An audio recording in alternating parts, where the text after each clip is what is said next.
Hey, what is up, ladies and gentlemen? My name is Griefdrums, and today we're going to be breaking down some tips, tricks, and other pieces of advice in Rainbow Six. Oh, I'm rocking the new merchandise. Just saying. Now, I was watching a Beyond Arena tournament the other day, and there were a couple of things in that I noticed that were being done that didn't make a lot of sense, and that I was kind of thinking, you're never going to be able to defend that effectively if you don't do certain things. So we're going to break down what I saw and why adjusting some minor little things inside of your own gameplay can assist you.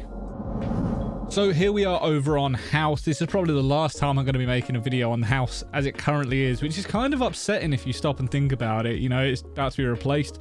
But we're going to go ahead and we're going to stay extremely silent, and you can go ahead and listen to something. I want you to pay real attention to what it is you can hear. Not a lot, right? You can't hear that much. You certainly can't hear the person rappelling on the outside of this window. If I go ahead and open this up, I was actually confused as to whether Mav was even on this window for an extended period of time. You just can't hear it. And the reason you can't hear it is because of the pane of glass. Now, I'm just going to stay still and you can listen.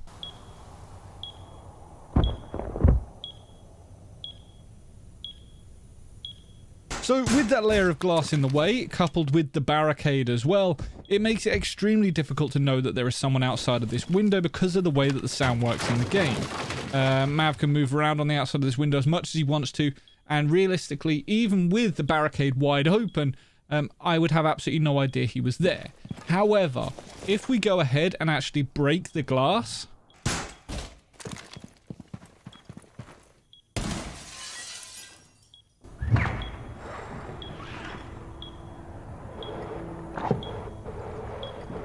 now you can actually hear him going onto the rappel, moving around on the rappel outside of the window.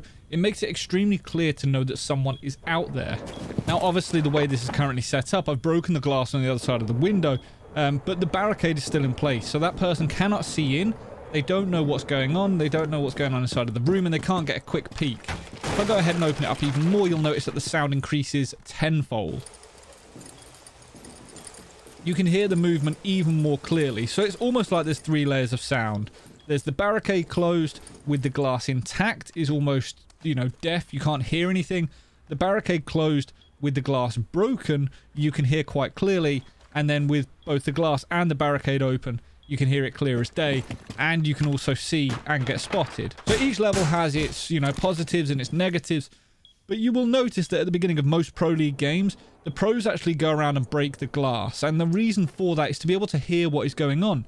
Now, you can take this a step further, and just by shooting out a small section of the barricade as well, you can hear even more clearly because it lets that audio through. However, you do need to be careful in areas like this where there are two barricades. The audio is going to travel through that little gap if they are on the side window as well, so sometimes it pays to break both of them. So over on Canal, when we're looking at holding the top floor, there are a couple of ways that are pretty difficult for the defenders to actually hold or for the attackers to use. Now, when you are playing on defense, very often you will sit at the top of the green stairs and you will try and hold it and stop people from, coming up here, from pressuring it. The problem you've got with that is you've got a window just in front of you and you've got a window just over here. And if you haven't got friends and teammates controlling these corridors, people can quite easily just jump in and apply pressure to you.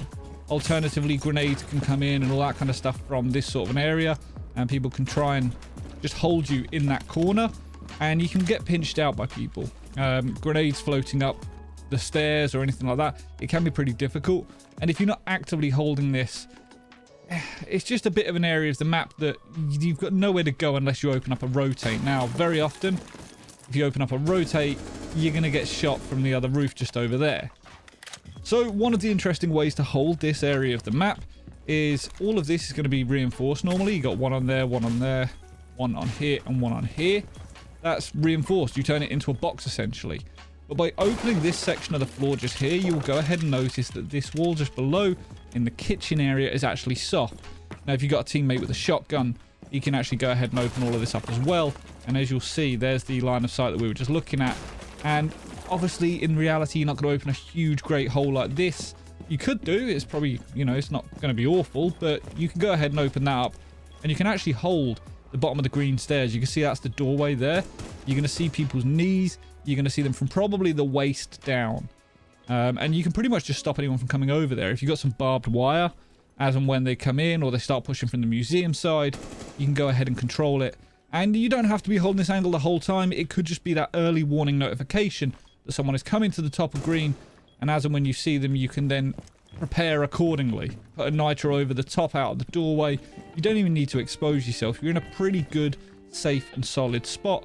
So this can be pretty beneficial. Op 4 eliminated. Mission successful. So the next thing I wanted to cover today was wide peeking, or the issues that I have noticed in my own gameplay and the reasons for a lot of my recent deaths. So we're going to go ahead and jump into a T-hunt right now. When you're peeking an area of the map or you're trying to look into an area, over the past few weeks I've noticed one thing that I've been doing is wide peeking a door. And what I mean by wide peeking a door is I'm aiming down sights and then I'm going past and exposing as much of my body as I am trying to look for people. Now the problem with doing that is you're fully exposed and you can quite easily get shot at. So very often you'll see people holding these little angles, but you know, just slowly slicing the pie and slowly clearing the room. And what I mean by slicing the pie is I'm looking into this area of the map just here, almost like a segment of pie, and then a little bit further, and then a little bit further again. And if you imagine it like pizza slices, I'm about to get shot by a terrorist here while I'm trying to explain this. But you understand the point. You're clearing little bits. So I'm going up to there and checking that slice. And then I'm going a bit further and checking the next slice. And then I'm going a bit further and checking the next bit. And you just continually go around, ready to come back into cover should you see someone. Now, I know to most people that doesn't make a lot of sense because you want to see them. You were going to go like that and you want to stay out and shoot them. But the reality is if you come back into cover, they're not going to be able to hit you. So the idea behind it is you are trying to minimize how exposed you are. So this guy here, I've ducked back into cover there. As I see him, I start coming back in rather than going out. And you'll notice I'm still getting the kills. I'm still managing to kill that person. But this can be a great way to survive for longer and to actually make sure that you're getting the kills that you're trying to get. So as you go out, you see the person, you dip back into cover. Now I'm going to showcase some gameplay examples of this, and this particular one is extremely exaggerated, but it will hopefully give you the idea. Now unfortunately you can't see the points because this was part of a 10-man setup on the TS against Get Flanked and Macy J and stuff, and we didn't have points turned on, so it was a lot more like Pro League settings. Now what you'll see here is as and when I go to try and destroy the Melusi, she then comes down the stairs to try and peek me.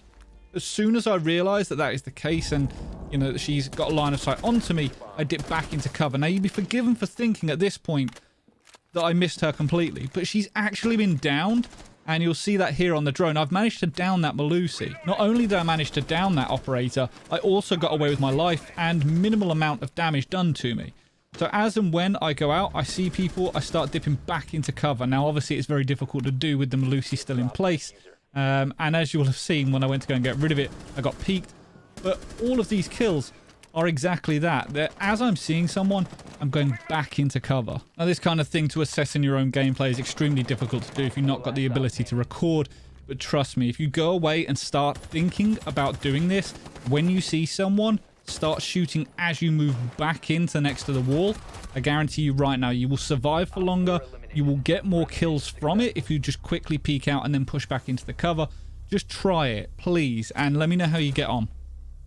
I'm afraid that's going to be it for today's video. Hopefully you've learned something. Hopefully there's something in there that you can take away that, you know, you didn't know, or if you did know, maybe you just forgotten about it. But I'd love to know what you think down in the comments below. Does this video help you? Would you like to see more of this kind of stuff, or do you want me to just stick with like nutty angles, sight defenses, something like that?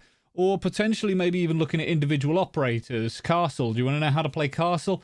I can break down some of the pieces of advice that have helped me over the past couple of seasons that, you know, potentially could benefit other people. If you did enjoy the video, please consider hitting that thumbs up. If you don't already, make sure to subscribe. If you don't have any merch, go and pick some up. Anyway, ladies and gentlemen, until next time, stay reckless and relentless.